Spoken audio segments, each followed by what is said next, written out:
This is a special edition of the Benjamin Dixon Show. It'll be hosted by Nick and Kelly. We're going to be introducing and interviewing John Perkins, the author of The New Confessions of an Economic Hitman. So I'm very, very glad to have John on the show. How you doing, John?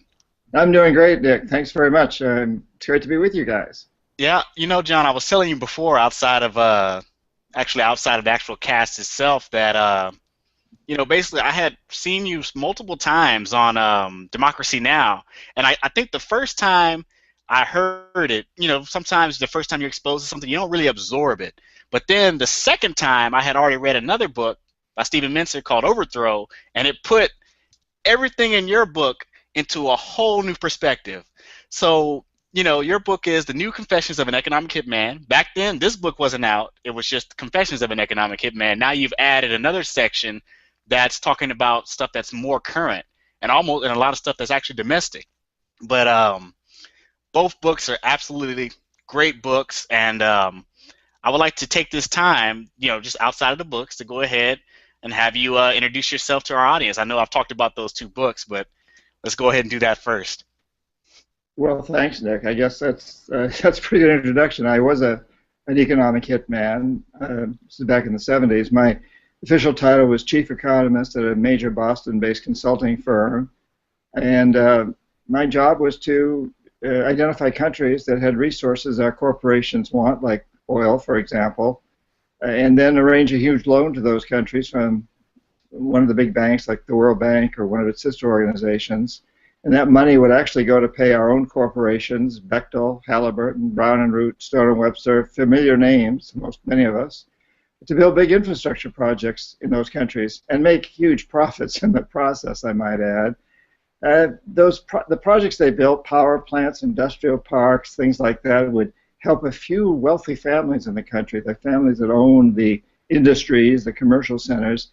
But most everybody else would suffer as a result because money would be diverted from education, healthcare, and other social services to try to pay off the interest on the debt.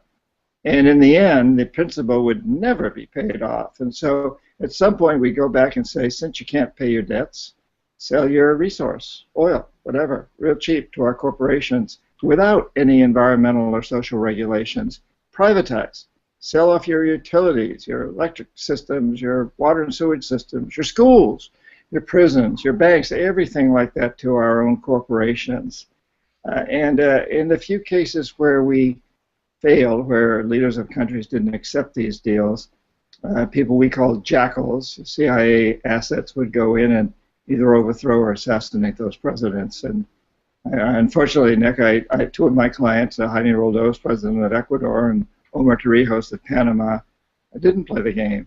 I couldn't convince them to play the game, and they were both assassinated.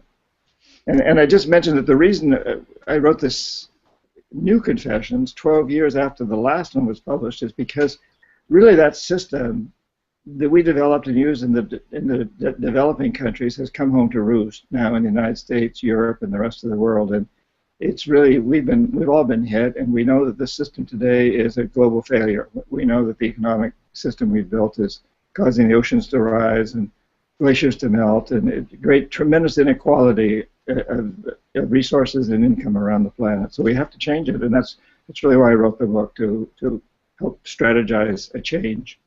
So let's talk about, the term. You're going to use the term EHM. You're going to use the term the jackal, and I guess the third wing would be the actual military itself. So you, as an economic hitman, you would go and be introduced to these leaders, and what was your primary goal in convincing them to actually take on the burdens of the loans? Well, really, when you come right down to it, we were building an empire, and we did. It was successful. It's probably the first truly global empire in history. And it's been built primarily without the military, although in recent years the military stepped back in a big way. But we built it primarily through debt. And it's not a national empire for the first time in history. It's not an American empire, really. It's a corporate empire. The American government pretty much stands behind it, the Pentagon, the CIA, people like me in my old job stand behind it, but it's really a corporate empire. It's run by big corporations.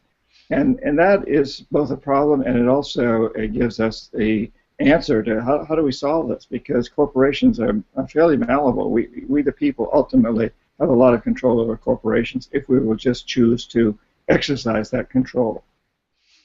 When you read the books, what is it that you want the actual reader to actually take from this? Is it more you want them to understand and knowing is half the battle, that this is what it is? Is it more like a chance to shock or inform the populace about what actually goes on, or is there a greater lesson that you would like for us to actually get from it? Because when people read a book like this, the first thing they're going to want to do out of hand is reject it, because the reality is so ugly. And I think Ben has talked about this before, but just going back to the book, what would you like for the book to actually accomplish in terms of to the listeners or the readers? Well, thanks for asking that question, Nick. It's I think the first book, mainly I wanted to get it off my chest. I wanted to get it out there. I had been to Ground Zero right after 9/11. I was in the Amazon on 9/11, went to Ground Zero, and I was so taken by what happened there, and by the fact that our government was reacting in such a weird way by saying we ought to go shopping, we ought to go attack Iraq, and even then most everybody figured out that Iraq probably wasn't the problem. And so I stood there at Ground Zero. It was still smoldering, and I decided I just had to get the story out, primarily to explain the way this system works, because I think I'm a very loyal American. My family goes back to before the American Revolution, fought in the American Revolution, and every major war since. And I think it's a terrible shame that we've taken this course that's created so much animosity in the world, and we've taken a leadership role in creating this economy that I call a failed economy. I really call it a death economy. So it's time for us to understand that, and then turn it around and create something I call a life economy. But the first book was really written to expose that system so that people would understand it. The New Confessions of an Economic Hitman, which just came out within the last couple of months, it's 12 years later, really updates it, and incidentally, people often ask me, do I have to read the first one before I read the second one? And the answer is absolutely no. Just buy the second one.